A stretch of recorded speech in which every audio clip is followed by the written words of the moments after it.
Hello दोस्तों, कलश एक विशाल स्टार भारत के एपिसोड नंबर 182 में आपको दिखाया जाएगा। रवि जो होते हैं वो अपने भाई को खोजने के लिए इधर उधर भटक रहे होते हैं कि तभी वहाँ पर उन्हें चाय की टपड़ी पर एक लड़का मिलता है जो कि उन्हें देख के घबरा जाता है और वहाँ से भागने लगता है। रवि उसका पीछा करते हैं, पीछा करते करते रवि जो होते हैं उसे पकड़ लेते हैं। उसके बाद पूछने लगते हैं कि तू क्यों इतना घबरा रहा था, मुझे देख कर आखिर तू भाग क्यों रहा था, तुझे शायद मोंटी के बारे में पता है। लेकिन रवि जो होते हैं वो उसे पूछताछ करने लगते हैं और उसको थप्पड़ मारने लगते हैं, लेकिन वो लड़का कुछ भी बताने को तैयार नहीं होता है। खैर रवि की कोशिश जो होती है वो नाकाम नहीं जाती है। रवि से सारे फ़ोन वगैरह छीन लेते हैं और वो उनको रवि मोंटी का पता बता देता है। उधर साकेत को ये बात पता चल जाती है। पता नहीं कौन होता है जासूस जो साकेत को एक खबर दे देता है। साकेत निवेदिता को बता देते हैं और कहते हैं कि हमारा प्लान जो है वो चौपट हो जाएगा अगर मैं वहाँ टाइम पर नहीं पहुँचा। मोंटी को ढूंढने के लिए रवि जो होते हैं वो वहाँ पर पहुँच जाते हैं जहाँ पर उनको पता बताया जाता है। वो फ़ोटो दिखाते हैं सभी को। एक जो आदमी होता है वो बताता है कि हाँ मैंने पहले माले पर ही इस लड़के को देखा है। रवि जो होते हैं वो वहाँ पर चले जाते हैं। उधर आप देखेंगे देविका जो होती हैं वो अपने घर पहुँच जाती है और दादी से बहस कर रही होती है। उनकी दादी कहती हैं कि खबरदार अगर तुम मेरे घर के अंदर भी आई। तभी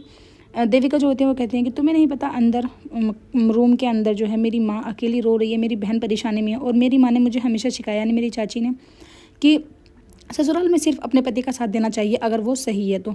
उनके पापा जी यानी जो चाचा होते हैं वो ये सब सुन रहे होते हैं। कहते हैं कि आज मेरी देविका ने बहुत अच्छा जवाब दिया है। दादी जो होती हैं वो कहती है कि कोई बात नहीं, तू तो अपने पति की साइड में थी ना। वो दादी से कहती हैं कि तुम्हें पता नहीं है कि मैं तुम्हारा कितना सम्मान करती हूँ। अगर तुम मुझे अंदर नहीं जाने दोगे, मेरी चाची के ऊपर बात आएगी तो मैं भूल जाऊँगी कि तुम मेरी दादी हो और मैं तुम्हारा सम्मान करना भी भूल जाऊँगी। देविका जो होती हैं अपनी दादी की बातों के आगे हाथ जोड़ के खड़ी हो जाती हैं। कहती हैं कि प्लीज़ दादी कहीं ऐसा ना हो कि मैं तुम्हारी इज़्ज़त करना ही भूल जाऊँ। इसलिए दादी जो होती हैं वो कुछ भी नहीं कहती हैं, चुपचाप से खड़ी हो जाती हैं। और देविका जो होती हैं वो अंदर चली जाती हैं अपनी चाची से मिलने के लिए। उधर रवि जो होते हैं वहाँ पर पहुँच जाते हैं। देखते हैं वहाँ पर एक आदमी बैठा हुआ होता है। वो कहते हैं कि मोंटी को मुझे पता था कि तू यहीं पर छुप कर बैठा है। लेकिन जैसे ही वो सच्चाई देखते हैं कि वो साकेत वहाँ पर पहले ही जाके बैठ जाता है।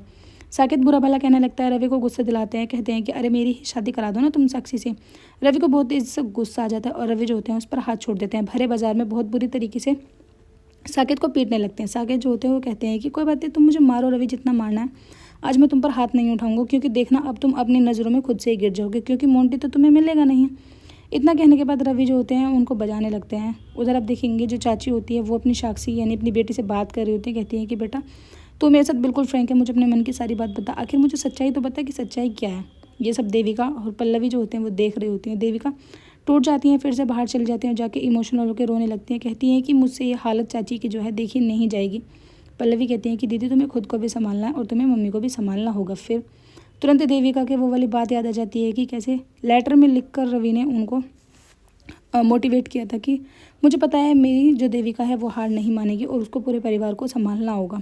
वो वाली बातें याद आ जाती हैं। देविका कहती है कि नहीं, मैं हार नहीं मान सकती, मैं अपनी चाची को बिल्कुल ठीक करके रहूँगी। ये मेरा परिवार मुसीबत में है, परिवार को मुसीबत से निकालने का जो फ़र्ज़ है वो मेरा ही बनता है। उधर रवि जो होते हैं वो हार जाते हैं। कहते हैं कि मैं देविका से प्रॉमिस करके आया था कि कुछ भी हो जाए मोंटी को मैं सबके सामने लेके आऊँगा, उसकी सच्चाई जो है सभी को बताऊँगा, लेकिन मैं हार गई हूँ। अब मैं कैसे फेस करूँगा देविका को। वो यही इसी बारे में सोच रहे होते हैं। उधर चाची जो होती हैं वो बहुत ज़्यादा परेशान होती हैं। वो देविका को हक कर लेती हैं। कहती हैं कि तुम्हें नहीं पता कि लाड़ों में कितना टूट चुकी है।